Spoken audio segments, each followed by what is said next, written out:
Heart, Wood from the Bo Tree. By Buddhadasa Bhikkhu. The way to practice in order to abide with emptiness. In the last talk I explained all the various principles associated with emptiness. Now there remains only to speak of the ways to practice in order to abide with emptiness. Ways that will be useful to an people, even those who are uneducated or haven't studied the texts for themselves. Regarding this matter of abiding with emptiness, we will have to look at the meanings of a number of words in some detail. In particular the words know and realize and the phrases see clearly, abide with and to be empty. To speak in everyday language. We know equals we know emptiness. We realize equals we realize emptiness. We see clearly equals we see emptiness clearly. We abide with equals we abide with emptiness. We are empty equals we are empty with emptiness. I.e., we are emptiness itself. How do all these phrases differ in profundity? In what way can they be looked at so as to have the same meaning or level of meaning? First of all, to take the phrase we know emptiness, most people will think that that means that we have studied and discussed it. If our knowing is merely that much, then we don't know emptiness correctly. The word know in Dhamma language doesn't refer to the knowing that comes from study or listening or anything like that. Such knowing, even if we are sure that we fully understand, is not complete.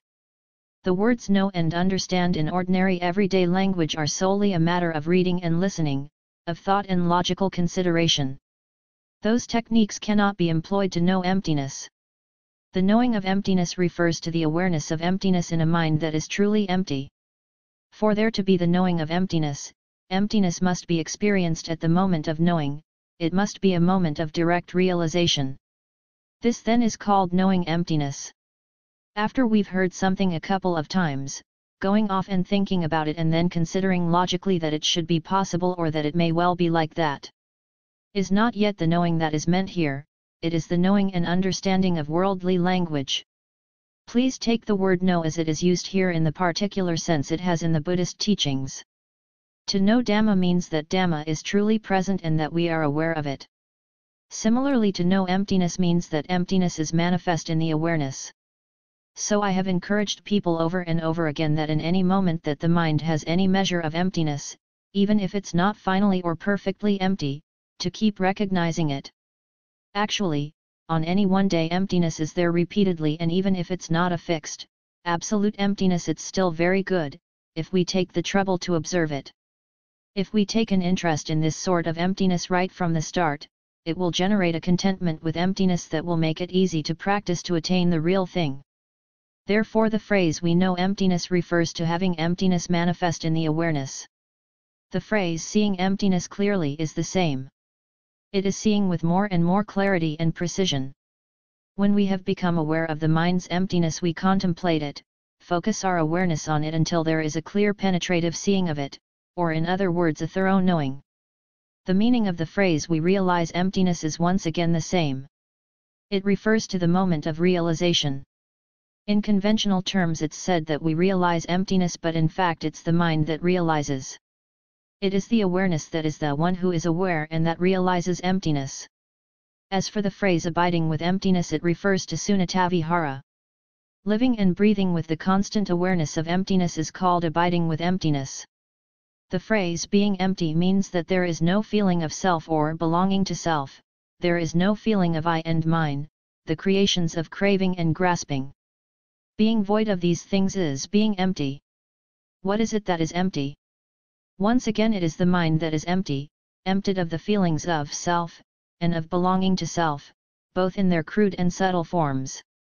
If the mind is empty to the degree of being free of even the refined self, it is said that the mind is itself emptiness. This agrees with the teaching of some other Buddhist traditions that mind is emptiness, emptiness is mind. Emptiness is Buddha, Buddha is emptiness, emptiness is Dhamma, Dhamma is emptiness. There is only one thing. All the myriad things that we are acquainted with are nothing but emptiness. I will make this clear by looking into the word empty once more. The word empty or emptiness is pointing at two things, two characteristics. Firstly, it refers to the characteristic of all things. Please fix in your minds that the characteristic of all things is emptiness. This phrase all things must be understood correctly as encompassing every single thing, both Rupadhamas and Namadhamas, everything from a speck of dust up to Nibbana. It must be well understood that in a speck of dust there is emptiness or absence of self, absence of a permanent, independent entity. Gold, silver, and diamonds have the characteristic of absence of a permanent, independent entity. Going on to the mind and heart, thoughts and feelings, each thing is characterized by emptiness, absence of a permanent, independent entity. The study and practice of Dhamma has the characteristic of absence of a permanent, independent entity. Finally, the path realizations, their fruits, and Nibbana, itself all have this same characteristic, it's just that we don't see it. Even a sparrow flying to and fro has the characteristic of emptiness, but we don't see it. Please think this over, contemplate it, observe and ponder over it until you perceive that all things display the characteristic of emptiness, it's just that we don't see it. So who is to blame but ourselves? It's like the old Zen riddle, or koan as they call it, that an ancient pine tree is proclaiming the Dhamma. That old pine tree is displaying emptiness, the emptiness that it shares with all things, but people don't see it. Don't hear its Dhamma teaching, its proclamation of the characteristic of emptiness. This then is the word empty in its first sense as relating to all things. The word empty in its second sense refers to the characteristic of the mind that is free from all grasping and clinging. Regarding this point, please understand that ordinarily, although the mind is empty of self, it doesn't realize that it is empty. Because it is constantly enveloped and disturbed by the conceptual thought that feeds on sense contact. Consequently, the mind is neither aware of its own emptiness nor the emptiness in all things. But whenever the mind completely throws off that which is enveloping it, the grasping and clinging of delusion and ignorance, and detaches from it completely, then the mind through its non-clinging has the characteristic of emptiness. The two sorts of emptiness, the emptiness of the non-clinging mind and the emptiness of all things, are related. Because all things do truly have the characteristic of being empty of a self, a permanent, independent entity to be grasped at or clung to, we are able to see the truth of emptiness. If in fact they weren't empty of self, then it would be impossible to see their emptiness. But as it is, on the contrary, although all things are empty, we see every one of them as not empty. The mind that is enveloped by defilements and ignorance grasps at and clings to all of them as self, even a speck of dust. Even a tiny particle of dust is conceived to be an independent entity, a second person that stands apart from ourselves. The first person. We label the second person, the various things that surround us, as being this and being that, and in every case see them as being permanent, independent entities. Therefore we must know absolutely correctly the meaning of the word empty, which, to sum up, is to know that firstly it is the characteristic of all things, and secondly it is the characteristic of the non-clinging mind. The first emptiness is an object of knowledge or realization. The second emptiness is the empty mind, the characteristic of the mind that is empty through realizing the truth of emptiness. Thus the mind seeing emptiness in all things disintegrates of itself, leaving only emptiness. It becomes emptiness itself and sees everything as emptiness, everything, as I have said, from a speck of dust up to Nibbana. Material objects, people, animals, time, and space, every sort of Dhamma melt into emptiness through knowing the truth of this point. This is the meaning of the word empty. What I've said so far should have been enough for all of you to have observed or grasped for yourself that the word empty is equivalent to the remainderless extinction of I and mine. The utter destruction of self. The self is merely a condition that arises when there is grasping and clinging in the mind. We don't see it as empty, but see it as self, because of that grasping and clinging with ignorance and defilement. There being ignorance or unknowing in the mind, grasping arises by itself. It's not that we make a deliberate effort or consciously establish a self. When the mind contains avijja, it inevitably experiences all things as being independent entities, with no need for there to be any deliberate intention. If authentic knowing takes place, the seeing of all things as they truly are, then we will see the truth that emptiness is the remainderless extinction of self. So it can be laid down as a principle, that empty means the remainderless extinction of self. That being so, we should give some attention to understanding the phrase remainderless extinction correctly. What is the extinction with remainder, and what is the extinction without remainder? Extinction with remainder means a mere change of shape or form. Although one form is extinguished, there remains the germ of a new one. There is still grasping and clinging continually in the mind, first at this thing and then at that. The truth discerning awareness or knowledge of Dhamma which has not yet reached its peak, can only extinguish some types of grasping, sometimes. Some people may be of the opinion that dust is not an independent entity but that a sparrow is.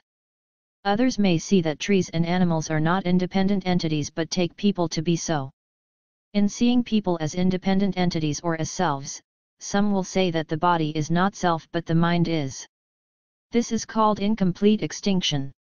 Some aspects are extinguished but others are always left behind as self.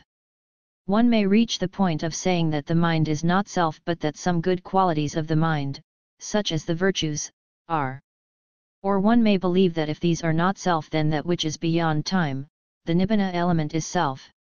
This sort of extinguishing always leaves a seed. Whenever we sweep out the whole lot, even the nibbana element, as not self, that action is called the true remainderless extinction of ego or self. Therefore the phrase the remainderless extinction of ego means the non-arising of ego consciousness. In terms of practice it means preventing its arising, and to practice in this manner consistently may also be called the remainderless extinction of ego. Correct or impeccable practice refers to the practice whereby ego consciousness has no way of arising in the future, in other words, not allowing it to arise at any moment. What has been said so far should be enough for everyone to be able to understand the phrase the birth of ego. Birth here does not mean the birth from a mother's womb but birth in the vastness of the mind. So please understand that the feeling I am I that arises is born the mind, and birth is not the birth of the physical body. It must be understood that even though the body has emerged from the womb, physical birth may be considered to be completely meaningless until there is a mental birth, a birth of ego consciousness. The body is just a lump of matter until there occurs the grasping and clinging to self. At that moment the birth of that lump of flesh is brought to completion. At the moment that self-consciousness arises in a child it is said to be born. As soon as that feeling is absent then it dies and reverts to being a lump of flesh once more. As long as there is no other feeling able to stimulate the creation of a self, there is no birth. It is the same as if the child is dead.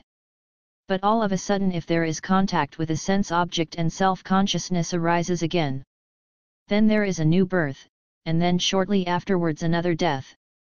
So it can be said that in a single day a child is born many times. The way to practice in order to live with emptiness lies right here, right in the practice of preventing self-consciousness arising in this lump of flesh. This is the main point. As for the details, one must look to see quite clearly how to do the practice and at what moments or occasions to practice. These 2 points must be explained together. Consequently, in order to facilitate our understanding we will divide practice up into 3 occasions or times. 1. The ordinary times. 2. The moments of sense contact. 3. The moment of physical death. How should we practice on the first occasion, in the normal times when there is no association with sense objects? These ordinary times are the occasions when we are doing some kind of work alone and unconcerned, and may perhaps be times of performing our daily tasks or of practicing some kind of formal meditation. There is no problem due to sense contact.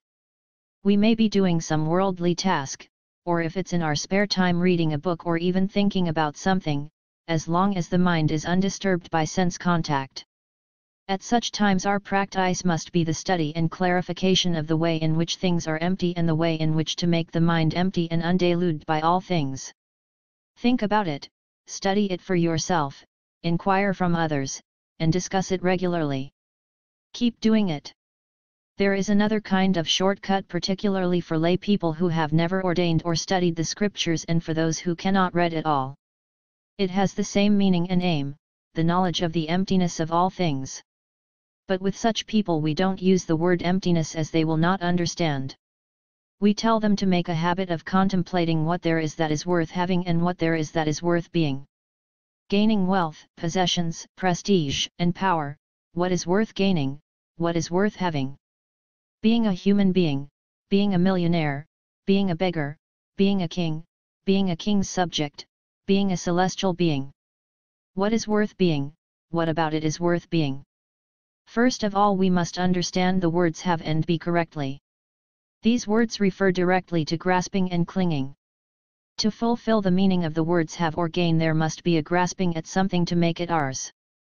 For instance, if we take diamonds and jewels and pile them up so that they completely fill a room and there is no clinging to them as being ours or that we are their owners.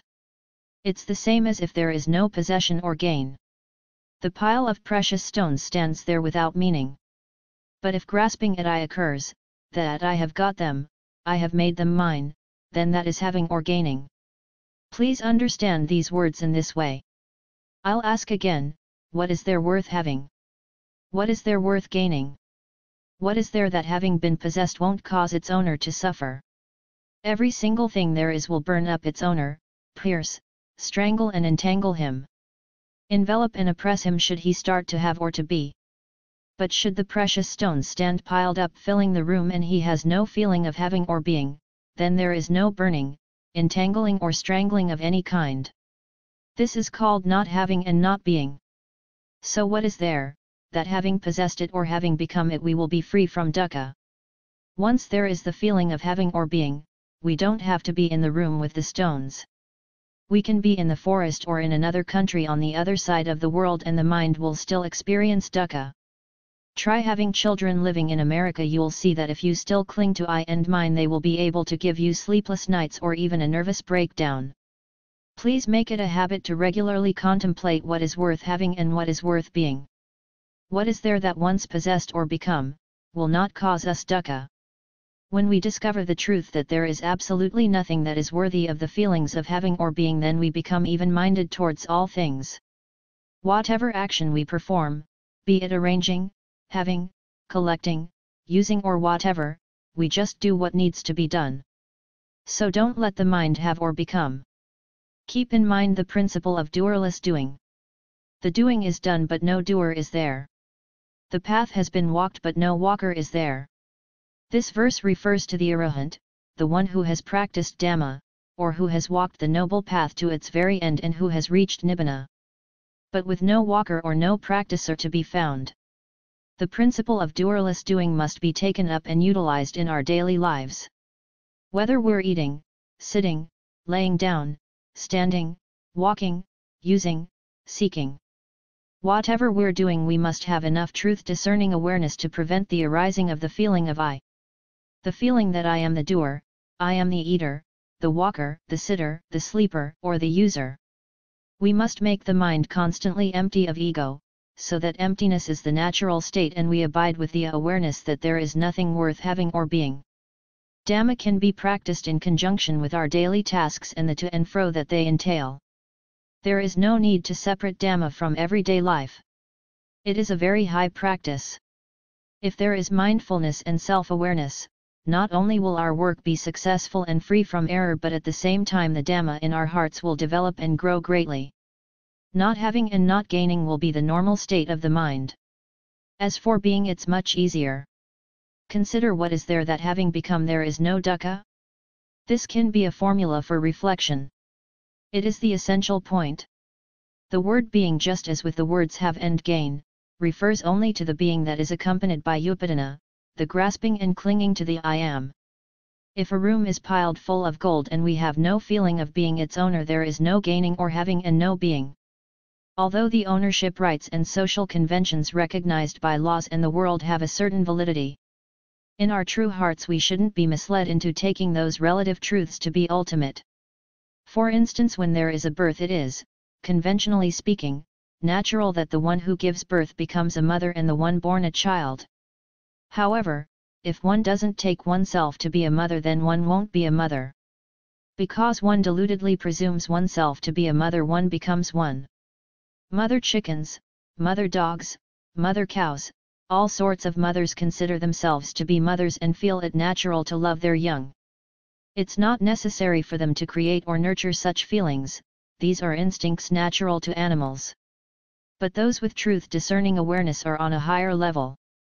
They have the knowledge of the way to destroy the grasping and clinging that arises from such ignorance. Now some people will think, not let us feel ourselves to be mothers. How cruel and heartless! Won't you let us love our children? Listen carefully, it doesn't mean that at all. It means that it's possible to be a mother and perform a mother's duties with truth discerning awareness. It's not necessary to be a mother with grasping and clinging, the cause of every kind of dukkha. It's not necessary to suffer the unhappiness, the heartbreak and the tears. That suffering is indeed the price of not knowing how to be a mother, of being a mother in a way that does not conform with Dhamma. When one is a mother, one must have the dukkha of a mother. When one is a son or daughter, one must have the dukkha of a son or daughter. When one is a father, one must have the dukkha of a father. Try asking yourself, is being a mother a pleasure? Is being a father a pleasure? Those of you old enough to have had a full experience of parenthood, think over what it's like. How will you answer? Even if you don't say anything outright, probably every one of you will shake your heads. Is being a mother a pleasure? Is being a father a pleasure? This is something that you should study and be naturally and habitually conscious of at the times when the mind is not occupied with sense contact. Is it a pleasure to be a husband? Is it a pleasure to be a wife? Think it over for yourselves. Those who have fully experienced being husbands and wives will all shake their heads. Is it a pleasure to be male? Is it a pleasure to be female? If your truth discerning awareness is following step by step and becoming increasingly refined, you will all shake your heads. To be female is to have the dukkha of a female. To be male is to have the dukkha of a male. Is it a pleasure to be a child? Is it a pleasure to be an adult? Young children will probably say yes. It's fun, but we who are now adults, we who are now old, look back and ask yourselves, was it really a pleasure? Children have dukkha of children and adults have the dukkha of adults if there is grasping and clinging. To expand this further, is to be a human being a desirable thing? Is it worth being? Or is it worth being an animal? To be any one of a pair of opposites or to be nothing at all, which is better? To be a man, to be a denizen of hell, are they worth being? To take another pair, is this person you are, worth being? Or is it worth being a Deva 25 in heaven? These questions are a measure of truth discerning awareness, of whether or not one sees grasping and clinging fully and truly. Those who have seen the painful consequences of grasping and clinging will shake their heads in the same way. For to be a person, one must have the dukkha of a person. If one is a deva, one must have the dukkha of a deva. If we are empty, not taking ourselves to be anything at all, then we are neither a person nor a deva, and so the dukkha of being either of those things is absent. If one is a human being or a deva following the urging of grasping and clinging, is it a pleasure? Those who have realized the truth will all shake their heads. To be more specific, is it worth being a good person? Is it worth being a bad person? If one asks who wants to be a good person, there is likely to be a forest of raised hand. Such people don't yet see that if one clings to being a good person, then one must have the dukkha of a good person in exactly the same way that a bad person will have the dukkha appropriate to a bad person. When there is grasping and clinging at being, then there is no happiness at all. For that state of being will be weighed down by a heaviness of one sort or another. Even if some kinds of dukkha do not show themselves openly. If there are pleasures or distractions covering them up, through being fooled by those pleasures and distractions, there will be the dukkha of having. Being and gaining, of ambitiously striving to be this and that. In truth, nature fools us into taking on dukkha, an obvious example being the case of the dukkha that arises from propagating the species, from giving birth. It fools us so much that people actually enthusiastically volunteer. If they were to see the truth for themselves, they would probably have nothing to do with this deception of nature. Is it a pleasure to be a good person? Is it a pleasure to be a bad person? Think about it. Coming even closer, is it worth being a fortunate person? Is it worth being an unfortunate person? The hasty and uncircumspect are likely to raise their hands immediately, saying that being fortunate is extremely pleasant, but those who have fully experienced good fortune will shake their heads. One who is fortunate must endure the dukkha of one who takes himself to be fortunate in exactly the same way that the one who is unfortunate must endure the dukkha appropriate to one who is unfortunate. Coming closer still. Is it worth being a happy person? Is it worth being an unhappy person? There will be a real forest of raised hands here, even more than before, all asking to be a happy person. On the other hand, those who have been happy, who have fully experienced being happy, will shake their heads. You may not understand this section, so let me repeat: people who are happy must have the dukkha of people with happiness. Regarding this point, you must bear in mind that it is the worldly who establish the conventions as to the nature of happiness. That the one who has money and power and enjoys every sort of sense pleasure is the happy person. But if we look closely, we will see that such a person suffers dukkha in an appropriate fashion. A fishbone forms in the flesh of his pleasure. Even with the more subtle happiness that arises from samadhi and the meditative absorptions of the rishis and munis, if the feeling that I am happy arises, then it too will form a wishbone in the flesh of that happiness that will stick in the enjoyer's throat. Those who grasp at and cling to the happiness of rupajhana suffer accordingly. Consequently, there is the injunction to renounce lust for form and lust for the formless. The first two of the higher fetters, samyojana, that prevent us from becoming arahants. If there is clinging to the idea that we have happiness, even if it's the happiness that arises from Dhamma, it will cause a fine kind of fishbone to stay stuck in the throat, so that the true Dhamma cannot be discerned. Grasping at nibbana as being myself or my happiness is impossible. One may say, if one wishes that nibbana is the supreme happiness and that one grasps nibbana as being I or mine, that I have the happiness of nibbana or I have attained nibbana. But these are mere verbalizations. In fact it can't happen. One who still grasps and clings cannot possibly attain nibbana. If anyone takes himself to be the enjoyer of the happiness of nibbana, it can only be a counterfeit nibbana. True nibbana is not of a nature that can be grasped at in that way. So we drive out happiness. We drive it out right from the happiness of children, the happiness of adults, of young men and women and the elderly. The happiness of the powerful and influential, right up to the happiness of being a deva, of having meditative absorptions and attainments, and finally to nibbana. If we deludedly consider I am happy, then we must suffer accordingly. Those who have realized the truth see this. Those who have not are in turmoil, ambitiously and hungrily striving for wealth, power, and sense pleasures. Or on a higher level, greedily striving for insight, meditative absorptions, and attainments, pushing so much that some end up in a mental hospital. That in itself demonstrates the dangers of grasping and clinging to happiness. Young children will not understand this point, but adults should. Now we'll give some thought to another pair of opposites. Is being born a pleasure? Is dying a pleasure? Choose one or other of the pair. Which is more enjoyable, being born or dying? If we really understand Dhamma, we'll shake our heads, we'll want neither birth nor death. However, although people don't usually want to die, they do want to be born. They want birth without death, and what's more, they want eternal life, or if they must die they want to be reborn. This is indeed grasping and clinging. Only from the time when there is neither birth nor death, when the mind is empty, will there be an end to dukkha. Why not try thinking this over when you are lying down or walking in the moments that the mind is not occupied by sense contact? When you're doing something or being something, why not try thinking in this way? When you're suffering and exhausted with being a mother, why don't you ever feel that it's unpleasant?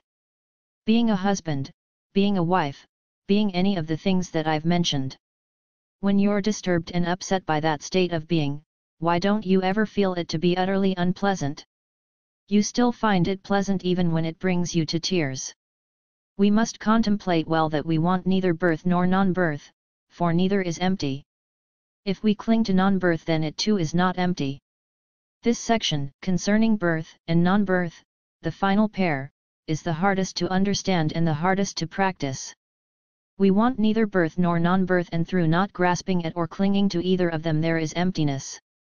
Having spoken continually of having and being, of not having and not being, we reach birth and non-birth, and almost immediately we grasp at non-birth.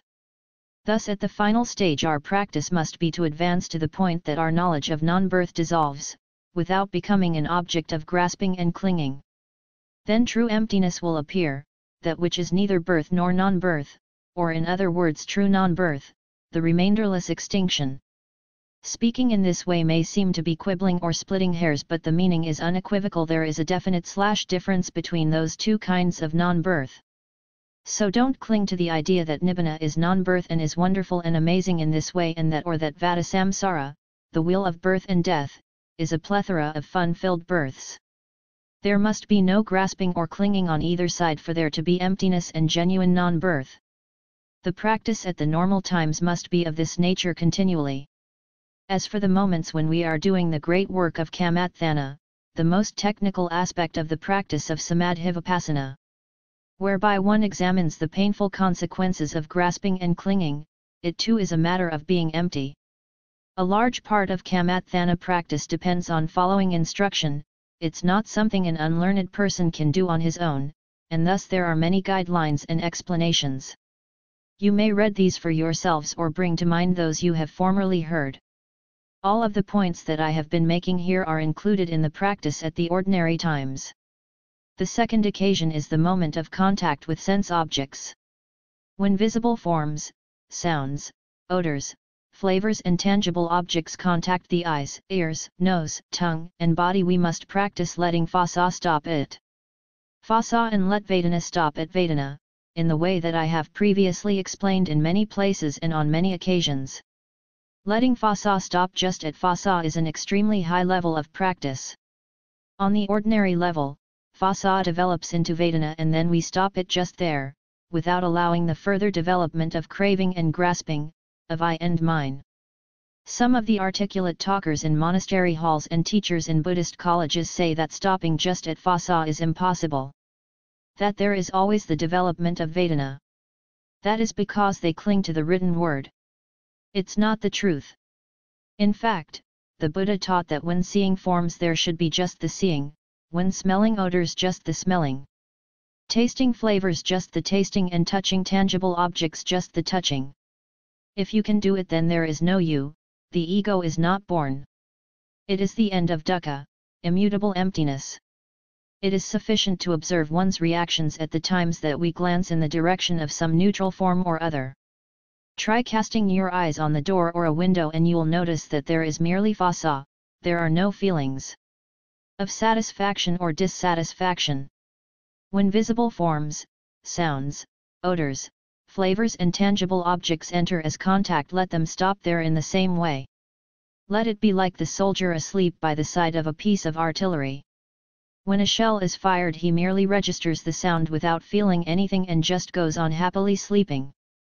No matter how heavy the shelling, he is not startled or disturbed. There is just the sound of the piece of artillery contacting his ear and then ceasing. Can you let Phassa stop at Phassa in that way when you hear the sound of a man or the sound of a woman or the sound of a loved one? If you can, then you're really adept. Here animals may be more accomplished than we are because they lack all the excess mental baggage carried by humans. If we wish to reach the peak of excellence, then we must train ourselves to let Phassa remain as merely Phassa. But if you can't do it and concede defeat, you can still stop at Vedana. As soon as there is a feeling of comfort or discomfort, of satisfaction or dissatisfaction, then extinguish it just there, without giving birth to the various kinds of desire that spring from the urges of craving and clinging. This is the practice on the occasion of contact with sense objects. Now in the short remaining time I would like to talk about the practice on the third occasion, the moment when the mind is extinguished and the body breaks up and dies. How can we practice so as to be empty at that time? For this matter we must depend on taking remainderless extinction as our basic principle in life. The natural death of the aged is something definite and sure. When someone reaches old age, it's said that they have little time left. What can be achieved in that short remaining time? So as to be in time, those who are old and unlearned, who don't have the time to study very much and whose brains aren't as good as they were, can hold to this very principle of remainderless extinction of the I, that I have been speaking of. Make it natural to yourself to see that being a person is not pleasant. Being a deva is not pleasant, being a father is not pleasant, being a mother is not pleasant, being a son, a daughter, a husband, a wife, a servant, a master, a victor, a loser, a good person, a bad person, a fortunate person or an unfortunate person, none of them is pleasant, none of them is any fun. Then the mind will hold no hope of having or being anything at all. The phrase absence of hope may be used in regard to the attainment of arahantship. But it's not the resignation of the foolish and lazy, it's a different matter altogether. It is the absence of hope of one who with true wisdom sees that there is nothing in this or any world that one should wish to have or be. Truly nothing is worth having or being at any time or at any place. So what path will be taken by the mind of a person without hope? It won't take any path at all because it sees that nothing is worth wishing for. Thus it lays the way for its own death. There being no desire to have or be anything, it dissolves into emptiness. This is the skillful means to cheat nature a little. When the time of death has truly arrived, we give rise to the feeling that nothing anywhere is worth having or being. If that feeling is present in the mind at the moment of death, then one will inevitably reach nibbana through the act of dying itself. It's a really good deal putting down a tiny amount of capital certain of great results. Let the great scholars of the land come and test out what it's like for the mind to meet death with the authentic feeling that nothing anywhere is worth having or being. Death will be a disintegration accompanied by niraditu. The mind will be transformed into nibbanaditu through physical death. If a grandma or granddad are unlearned and inarticulate but have this single feeling, it's enough. When the time of death arrives, let this feeling be present. You should remember that close to death the mind will gradually slip away. As the body runs down nearing its end, consciousness will gradually disappear. You will forget more and more until you forget everything. Yan won't know what time it is, whether it's day or night. You won't be able to tell where you are or whose house you're in, you won't even be able to remember your name or even the most basic daily chants properly. But the way for you to stay as the companion of the mind until the end is to be aware that nothing is worth having or being. Volunteer for the remainderless extinction. Let that feeling of volunteering for the remainderless extinction, that readiness to accept it, be a partner of the mind until the very end. With this skillful means the mind will be able to dissolve itself into the emptiness that is nibbana. This is the practice at the moment of physical death for those of little knowledge. With it an unlearned grandma or granddad can reach the final extinction. We call it the skillful means of turning a fall from a ladder into a measured leap. The body must inevitably break up, it's old, it has reached its end. This is to have fallen from the ladder. As one falls, one leaps on to the remainderless extinction by establishing in the mind the feeling that nothing is worth having or being. It may be called leaping in the right direction. There is no pain of any sort. There is, on the contrary, the best possible result, attainment of remainderless extinction. It is to be adept. It is to know how to fall from the ladder. It's not like the foolish people who, when they fall from a ladder, break their necks and all their limbs. Even those who've studied a lot and travel about, giving articulate talks in monastery halls, can still fall from the ladder and break all their bones. They can't compare with those who have been interested in the right way, even if it's only in this one matter. Now, in the event of accidental death, such as getting run over by a car, having a building collapse on top of you, being gored in the rear by a bull, or getting blown up by an atom bomb, what should you do? If you have a little intelligence, you'll see that it's exactly the same. If there is even a tiny amount of awareness left, in that moment resolve on the remainderless extinction. Through having previously developed the feeling that there is nothing worth having or being, until it is completely fluent and natural to you, on reaching the moment of death, you will be able to bring it to mind for a split second before the end. For example, someone run over by a car doesn't die immediately. There is always an interval, even if it's only a fraction of a second or a single thought moment. And for the flash of feeling resolving on remainderless extinction, that is plenty of time. Now suppose that death occurs in an instant with no feeling at all, well, that itself is the remainderless extinction. As I have already explained, we have already trained in the normal times to keep this feeling that nothing is worth having or being constantly in the mind. So that when the body meets death with no opportunity to think or feel anything, that awareness being already present, there will be remainderless extinction. But if there is even one thought moment or half a second, then we can think comfortably. So don't be cowardly, don't be afraid. Don't let cowardice and fear sap your strength. Please, may I go with you, doctor? Take me to the hospital, and so on. If you go, you'll die there just the same. It's a waste of time. Against unnatural death, dying not wanting to die, dying unexpectedly, the sublime Dhamma can not only provide an infallible protection, but can provide nibbana right there at the wheels of the car, beneath the collapsing building, at the horns of the bull, or in the pile of bodies charred by the atomic blast. There is no violent unnatural death, instead there is nibbana. Those who have studied little, know little, right down to grandma and granddad who can't read, are all capable of understanding this teaching and should keep training in this correct understanding. Now as for the death of those of perfect knowledge and truth discerning awareness, those who have studied sufficiently and are proficient both in the theory and practice of Dhamma. For such people it doesn't have to be a matter of leaping as they fall from the ladder. They are deathless from the start, from before any illness. Through having attained a high level of Dhamma since long before, they have no death. If a person has such abundant knowledge, then when the time of death truly arrives, his preparations will be much better than those of people who have to leap as they fall from the ladder. Knowing how to establish mindfulness and self-awareness that is incorruptible, he may laugh contemptuously at death. It might be called descending the ladder rung by rung, and is the way of one with perfect knowledge. Now I would like to talk about the way that the sick and diseased should prepare themselves for death. When one knows that death is inevitable, such as when suffering from a terminal disease like tuberculosis, one should make the very best of it with mindfulness and self-awareness, without cowardice or fear. I'd like to relate to you an account I once came across of the way that people in the time of the Buddha prepared for death. For those who kept the precepts of virtuous conduct, fasting was not at all difficult because they were used to abstaining from an evening meal on a posatha 26 days.